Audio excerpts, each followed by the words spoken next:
Welcome back, everyone. Today we are reviewing or summarizing another popular book, this time one that has been summarized to death, but we're going to jump into it anyway, which is The 4-Hour Workweek by Tim Ferriss. Now, as I've mentioned before, there are a million points that I would love to extract or to summarize from this book, but I'm going to try to keep it to some tips and tactics that are a little bit more exclusive to this one. So let's go ahead and jump right in. Actually, this time we're doing 15 instead of 10. So let's go ahead and jump right into the 15 tips and best ideas from The 4-Hour Workweek by Tim Ferriss.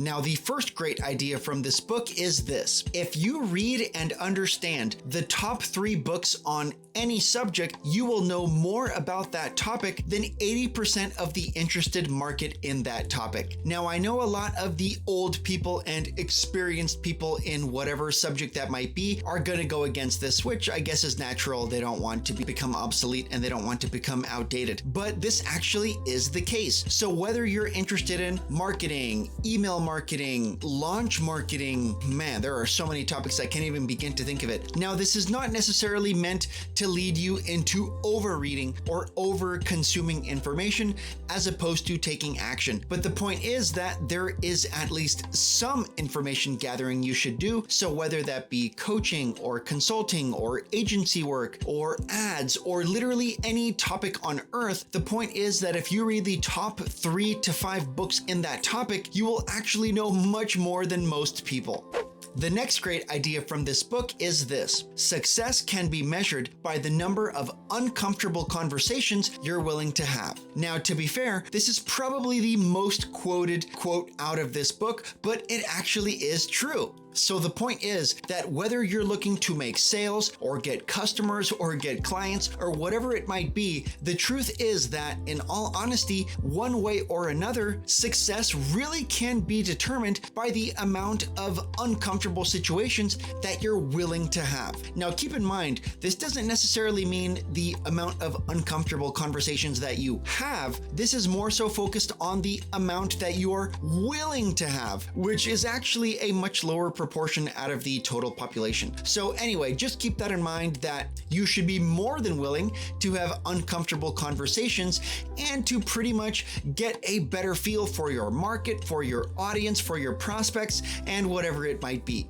The next great idea from this book is this. Most people will never know what they want or even what their goals are. For all the bitching about what's holding them back, most people have a lot of trouble coming up with the defined dreams that they are being held back from. Now, this goes back to one of my favorite ideas or quotes to come back to, which is pretty much asking yourself this as often as you can. What do I want? And what am I doing today to get me closer to it? Now, the interesting part here, I guess, in some ways, is that most people can't even answer number 1, which is, what do I want? So the point here is that you will hear tons of people say, oh, my job is holding me down. The government is holding me down. My family is holding me down. Literally, it's everybody's fault but my own. But the point is that if you ask most of those people, okay, what are all of those external factors holding you down from? Most of those people will say, I don't know. I'll figure it out. The next great idea from this book is this. People don't want to be millionaires.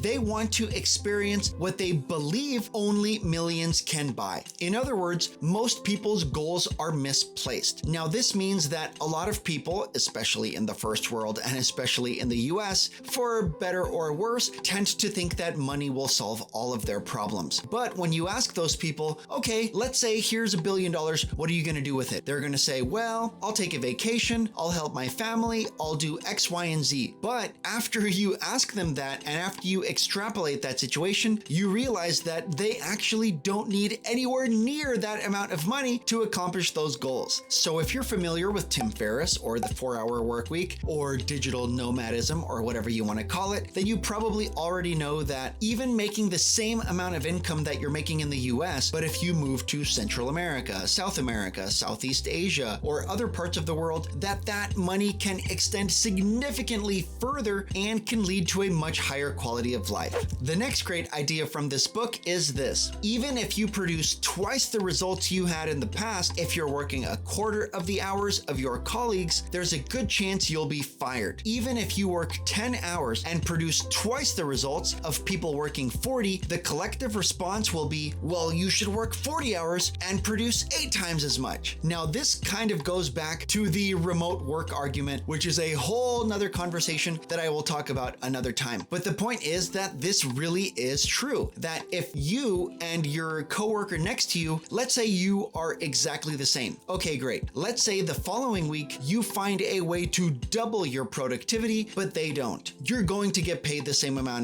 as them. Let's say the following week you double your productivity again, which means that you're producing, what's the math, 4 times as much as they are. The point is that your boss or your company, they won't care how productive you are. They are going to be stuck in their archaic old world thinking of payment should only be judged by time, let alone by productivity, which is a gigantic load of bullshit. Have you read The 4-Hour Workweek or any other of the Tim Ferriss books? Let us know any of the great nuggets or information that you got in the comments below.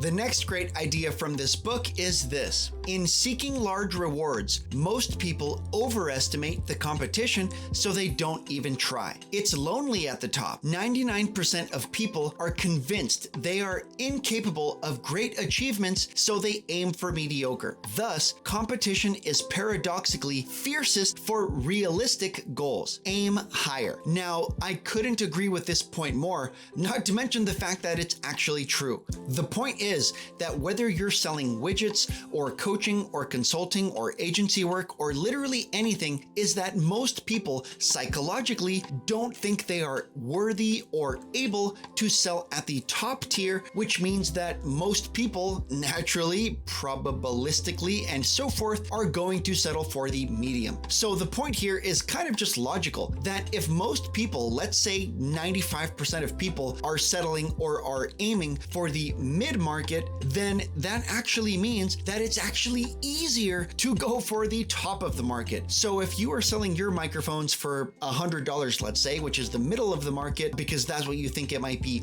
worth, then you're actually competing with everyone else. But if you raise your price to $1,000 for your microphone or coaching or whatever it might be, the point is that you will actually be swimming in a much less dense pool as opposed to the densest pool on earth or the busiest or the fullest pool, which is aiming for the middle. The next great idea from this book is doing less meaningless work so that you can focus on things of greater importance is not laziness. This is hard for most to accept because our society rewards personal sacrifice over personal productivity. Being busy is a form of laziness, lazy thinking, and indiscriminate action. Lack of time is actually lack of priorities. Now, this goes back to old world and boomer thinking, which is that I don't care how productive you are, everything matters about how much time that you invested into your job or business or whatever it might be. But the point is that I think it's Bill Gates who said this, that if you hire a lazy person, they will actually find a better, more efficient way to do pretty much anything. So the point is that when some person over 40 years old, probably, when they tell you you're being lazy for wanting to work less, you're being lazy or entitled for wanting more out of life, they are full of crap. because they are probably more than likely valuing the absolute wrong metrics, which are time input as opposed to productivity. The next great idea from this book is this: subtracting the bad does not create the good. Now, this is somewhat self-explanatory, but the point is that let's say you're focusing on productivity. So you're saying, oh, I want to be productive now. Let me get rid of all the things that are wasting my time. So the point is that even if you get rid of YouTube and TikTok and TV and whatever it might be, just because you get rid of the negative doesn't automatically mean that you are doing something useful or productive. In fact, just like developing or building or breaking a new habit, it is a best practice to not only get rid of the bad habit, but to replace it with a good one. The next great idea from this book is this: develop the uncommon habit of making decisions for yourself and for others. In a sea of infinite options, decisions become much harder. The more options you consider, the more buyer's regret you'll have. The more options you encounter, the less fulfilling your ultimate outcome will be. The point is that being decisive is actually a much more rare and valuable skill than most people tend to give it credit for. Now, being decisive means using data to make a decision and then committing to it. But the point is that being decisive, being able to use data to make data-driven decisions and to make a decision is an extremely valuable skill. The next great idea from this book is this: never automate something that should be eliminated or delegate something that can be automated. In other words, I've heard this quote before that I don't remember who said it, might have been Jim Rohn, that says, just because you can do something efficiently doesn't mean that that task is worth doing. So the point is that don't give somebody else a job that you should get rid of entirely. Don't try to do a job more efficiently that you shouldn't be doing at all. The next great idea from this book is this: intuition and experience are poor predictors of product and business profitability, as are focus groups. Don't ask people if they would buy, ask them to buy. In other words, I've mentioned this before, that don't use your own personal experience and preferences, don't extrapolate that to mean that that's what the whole market wants. So if you want a black microphone, don't assume that's what the whole world wants. If you want a green water bottle with a picture of California on it, yes, maybe some people want that, maybe they don't, but don't assume that that's what the market wants.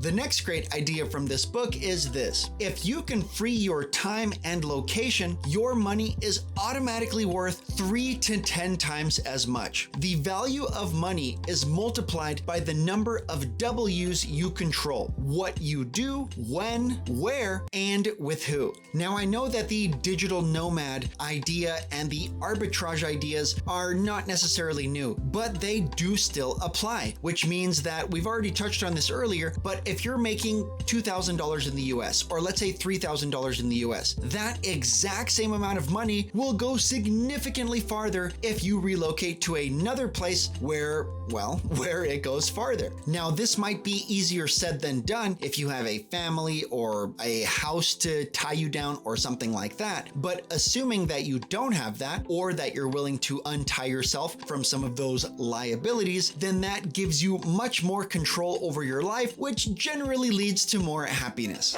The next great idea from this book is this: starting something doesn't automatically justify finishing it. Now, this is a great idea that I know might sound simple, but that a lot of people can't seem to wrap their head around, including me not too long ago. So it's somewhat self-explanatory that just because you start something doesn't mean you have to finish it. Just because you majored in XYZ in college doesn't mean you have to commit the rest of your 50 working years to it, especially if you chose your major when you were 17, like most people do, when we don't know our ass from our elbows, let's be honest. The next great idea from this book is this: each business guru contradicts the next. Now, I'm actually in the process of writing a book about this exact topic, which is this. So you may have noticed that I am a little bit of a overconsumer of information. I know everybody fingers themselves nowadays to take more action, do less research. Okay, whatever, I get it. I'm not against action. But one of the things that I've learned from over-consuming information, or however you want to look at it, is that most experts disagree. So whether it's somebody giving you advice on how to be a coach, how to generate leads, how to make a webinar, how to grow your business, how to do email marketing, how to do Instagram or Facebook, or literally anything on earth, how to lose weight, how to build muscle, literally any goal you have on earth, the point is that you will find one expert who says do XYZ, and you will find another expert who says no, they're an idiot, do ABC. But they both have really good results, so it gets kind of hard to realize who you you should listen to. The next great idea from this book is this: the retired and ultra rich are often unfulfilled because of too much free time and social isolation. Now, this is a gigantic point that I can talk a lot more about, but the point is that it is a natural human or psychological need to be a part of a community, to belong, to have friends. Now, I know a lot of people, especially in the Gary Vee school of thought, potentially, might say, I don't need friends, I don't need connection, I don't need any of those things, I just need to grind. Okay, that's fair, but just keep in mind that regardless of how rich or successful or how big your business is or small your business is or how big or small your family is or whatever it might be, is that overall in the entire world, the people that tend to be the happiest, the most fulfilled, are people that belong to a community and that feel that they have people they can relate to, and just, I'm just going to repeat it, that they belong to a community. And the absolute most important lesson from this book is to hit the like button and subscribe below. If you learned something interesting today, it does help a lot. For more help finding your niche, creating your signature program, or getting clients, then definitely check out my More Calls, More Clients coaching program in the links below. Well, that wraps us up for today. Thanks everyone for stopping by, and I'll see you on the next one.